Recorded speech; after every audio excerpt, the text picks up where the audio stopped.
Hola a todos y bienvenidos a nuestro canal. Hoy vamos a sumergirnos en una de las historias más inspiradoras y llenas de giros inesperados de todos los tiempos. La historia de José, el soñador. Es un relato de celos familiares, traición, injusticia, pero también de fe, perdón y un destino increíble. Así que pónganse cómodos, porque este viaje nos llevará desde un pozo en el desierto hasta los palacios de los faraones en el antiguo Egipto. Todo comienza con Jacob, también conocido como Israel, quien tenía 12 hijos, pero había uno que amaba de manera especial a José, el hijo de su vejez y de su amada esposa Raquel. Para demostrar su afecto, Jacob le regaló a José una túnica única, una túnica de muchos colores.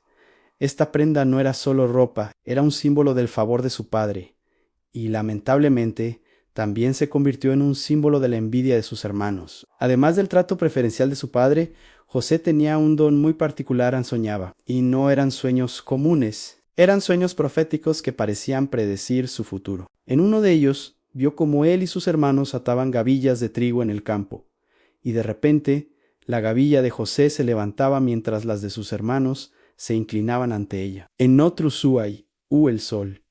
La luna y 11 estrellas se postraban ante Elian cuando José, con toda su inocencia juvenil, compartió estos sueños con su familia. La reacción no fue de asombro sino de ira. Sus hermanos ya estaban celosos por la túnica, y ahora estos sueños le sonaban a pura arrogancia. ¿Acaso su hermano menor creía que un día todos se inclinarían ante él? La tensión en la familia creció hasta un punto insostenible. Un día, Jacob envió a José, que tenía unos 17 años, a ver cómo estaban sus hermanos, que pastoreaban las ovejas a una gran distancia. Cuando ellos lo vieron acercarse desde lejos, reconocible por su túnica de colores, la envidia acumulada se desbordó. Ahí viene el soñador, dijeron con desprecio. Y en ese momento tramaron un plan terrible. Primero pensaron en matarlo y arrojarlo a un pozo, para luego decirle a su padre que una bestia salvaje lo había devorado. Pero Rubén, el hermano mayor, sintiendo algo de culpa, los convenció de no mancharse las manos con su sangre. Sugirió que simplemente lo arrojaran a un pozo seco en el desierto, con la intención secreta de volver más tarde para rescatarlo. Así lo hicieron. Le arrancaron su hermosa túnica, la prueba del amor de su padre, y lo lanzaron al pozo. Imaginen el miedo y la desesperación de José, traicionado por las personas que deberían haberlo protegido. Mientras sus hermanos se sentaban a comer, indiferentes a sus súplicas, vieron pasar una caravana de mercaderes ismaelitas que se dirigían a Egipto. Fue entonces cuando a Judá se le ocurrió otra idea, una que les daría un beneficio. ¿Qué ganamos con matar a nuestro hermano? Propuso: a mejor vendámoslo a estos mercaderes. Y así, por 20 piezas de plata, los hermanos de José lo vendieron como esclavo. Para cubrir su crimen, mancharon la túnica de colores con la sangre de una cabra y se la llevaron a su padre. Jacob, al ver la túnica ensangrentada, Jacob quedó devastado. Creyó sin dudar que su hijo amado había muerto, y entró en un duelo profundo que duraría años, negándose a ser consolado. Mientras tanto, José, el joven soñador, era llevado encadenado a una tierra extraña, lejos de todo lo que conocía. Su futuro, que una vez pareció tan brillante, ahora se veía oscuro y sin esperanza. Pero aquí es donde la historia da un giro. En Egipto, José fue comprado por Potifar, el capitán de la guardia del faraón. A pesar de su terrible situación, José no se rindió a la desesperación. Trabajó duro y con integridad, y Dios estaba con él. En todo lo que José hacía prosperaba, y Potifar se dio cuenta de esto. Pronto confió tanto en él que lo puso a cargo de toda su casa y de todas sus posesiones. José pasó de ser un esclavo a ser el administrador principal de una de las casas más importantes de Egipto. Parecía que su suerte estaba cambiando. Sin embargo, los problemas no habían terminado. La esposa de Potifar se fijó en el joven y, apuesto José, día tras día intentaba seducirlo, pero José, fiel a su amo y a sus principios, la rechazaba firmemente. ¿Cómo podría yo hacerle esto a mi señor, que ha confiado todo en mis manos? Dizía. Un día, cuando no había nadie más en la casa, ella lo agarró por la ropa. Insistiendo una vez más, José huyó, pero dejó su manto en las manos de ella. Furiosa por el rechazo, la esposa de Potifar usó el manto como prueba para acusar falsamente a José. A José gritó que el esclavo hebreo había intentado forzarla. Cuando Potifar regresó y escuchó la historia de su esposa, su ira fue inmensa. Sin escuchar la versión de José, lo mandó directamente a la prisión del rey. De nuevo, José se encontraba en el fondo, de administrador de una gran casa a prisionero, en una mazmorra oscura. Parecía que cada vez que se levantaba, caía aún más bajo. Pero incluso en la cárcel la historia se repitió. El carcelero vio la integridad y la capacidad de José, porque Dios seguía con él en pronto. José estaba a cargo de todos los demás prisioneros. El soñador seguía trabajando, seguía confiando. Su don para interpretar sueños resurgió en la prisión. 2 de los sirvientes del faraón, el copero jefe y el panadero jefe, fueron encarcelados con él a una noche. Ambos tuvieron sueños que los dejaron muy preocupados. José, al ver sus rostros angustiados, les preguntó qué pasaba. Le contaron sus sueños, y con la ayuda de Dios, José les dio la interpretación correcta. Al copero le dijo: en 3 días, el faraón te restaurará a tu puesto, y al panadero en 3 días el faraón te quitará la vida. José solo le pidió una cosa al copero: cuando te vaya bien, por favor, acuérdate de mí y sácame de este lugar. Y así sucedió. 3 días después, en el cumpleaños del faraón, el copero fue liberado y restaurado a su posición, y el panadero fue ejecutado. Pero, en su alegría y alivio, el copero se olvidó por completo de José. Y José permaneció en prisión durante 2 largos años más, 2 años de espera, de paciencia, de fe, puesta a prueba. El momento decisivo llegó cuando el propio faraón tuvo 2 sueños, muy extraños, que nadie en su reino podía interpretar. Soñó con 7 vacas gordas que eran devoradas por 7 vacas flacas, y luego con 7 espigas de grano llenas que eran devoradas por 7 espigas delgadas.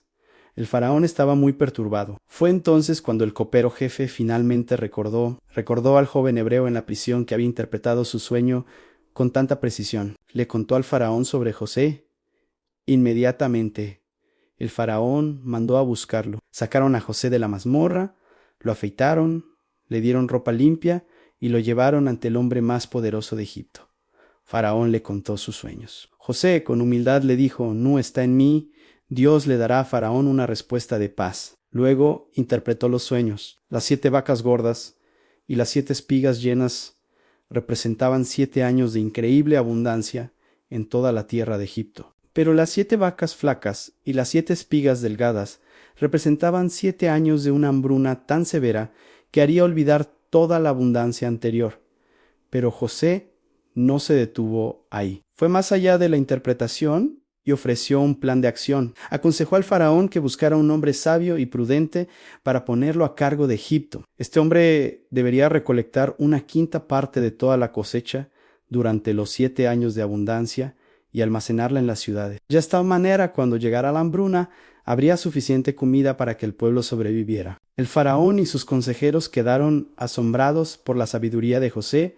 Podríamos encontrar a otro hombre como este, en quien esté el espíritu de Dios, dijo el faraón. Y en un acto extraordinario nombró a José, el antiguo esclavo y prisionero, como segundo al mando de todo Egipto. Le dio su anillo de sello, lo vistió con ropas de lino fino y le puso un collar de oro. José, a los 30 años, pasó de la prisión al palacio, convirtiéndose en el hombre más poderoso de la tierra después del propio faraón. José se dedicó a su tarea con una diligencia increíble. Durante los 7 años de abundancia, viajó por todo Egipto y almacenó tanto grano que era imposible de contar, como la arena del mar. Durante este tiempo, también se casó con Esinet y tuvo 2 hijos, a quienes llamó Manasés y Efraín. Y entonces, tal como José había predicho, llegaron los 7 años de hambruna. El hambre no solo afectó a Egipto, sino a todas las tierras circundantes. Pero gracias al plan de José, Egipto tenía comida. La gente de todo el mundo comenzó a viajar a Egipto para comprar grano, porque era el único lugar donde se podía encontrar. La hambruna también llegó a la tierra de Canaán, donde vivía la familia de Josán Jacob. Al enterarse de que había grano en Egipto, envió a 10 de sus hijos a comprar comida, pero mantuvo a Benjamín, el hermano menor de José, a su lado, por temor a que le pasara algo malo como a su amado José, y así 20 años después de haberlo vendido como esclavo. Los hermanos de José viajaron a Egipto y se presentaron ante el poderoso gobernador para pedirle grano. Sanó, lo reconocieron. Era un hombre egipcio, poderoso, vestido con autoridad, pero José sí los reconoció. En ese momento sus sueños de la infancia se hicieron realidad. A sus hermanos se inclinaron ante él con el rostro en tierra. José podría haber buscado venganza, podría haberlos castigado por su traición, pero en lugar de eso, los puso a prueba. Los acusó de ser espías, los trató con dureza, todo para ver si sus corazones habían cambiado. Quería saber si todavía eran los mismos hombres crueles que lo habían vendido sin piedad. Los mantuvo en prisión por 3 días, y luego les dijo que para demostrar su inocencia debían regresar a casa y traer a su hermano menor, Benjamín. Mientras tanto, uno de ellos, Simeón, quedaría como rehén. Los hermanos, angustiados, comenzaron a hablar entre ellos en su propio idioma, sin saber que José los entendía. Seguramente estamos siendo castigados por lo que le hicimos a nuestro hermano, decían. Judá incluso se ofreció como garantía personal por Benjamín ante su padre. José, al escuchar su remordimiento, se conmovió profundamente y tuvo que apartarse para llorar. Luego llenó sus sacos con grano, pero en secreto ordenó que devolvieran el dinero de cada uno en su saco.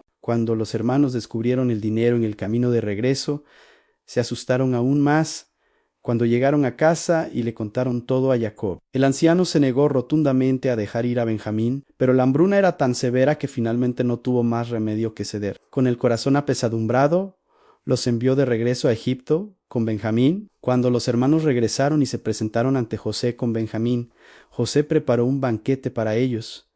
Pero la prueba final estaba por llegar. Ordenó que su copa de plata personal fuera colocada en el saco de Benjamín. Después de que partieron, envió a su mayo Rodemo a alcanzarlos y acusarlos de robo. Cuando encontraron la copa en el saco de Benjamín, los hermanos quedaron destrozados. Fueron llevados de vuelta ante José, quien declaró que Benjamín se convertiría en su esclavo. Fue entonces cuando Judá, el mismo que propuso vender a José, dio un paso al frente. En un discurso apasionado y conmovedor, le suplicó a José, le contó sobre el profundo amor de su padre por Benjamín y cómo la pérdida del joven lo mataría. Y entonces Judá se ofreció a sí mismo como esclavo en lugar de Benjamín. Al ver este increíble acto de sacrificio y cambio, José ya no pudo contenerse. Mandó a todos fuera de la habitación y entre sollozos finalmente se reveló a sus hermanos.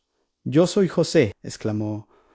«¿Aún vive mi padre?» Sus hermanos quedaron paralizados por el miedo y el asombro, pero José los tranquilizó. «No se angustien ni se enojen con ustedes mismos por haberme vendido aquí», les dijo. Y aquí viene una de las frases más poderosas de toda la historia. Fue para salvar vidas que Dios me envió delante de ustedes. Ustedes pensaron hacerme mal, pero Dios lo encaminó para bien. José los perdonó por completo, los abrazó, los besó y les dijo que trajeran a su padre Jacob y a toda su familia a Egipto para que pudieran sobrevivir a la hambruna. El faraón, al enterarse de la noticia, también se alegró y les ofreció lo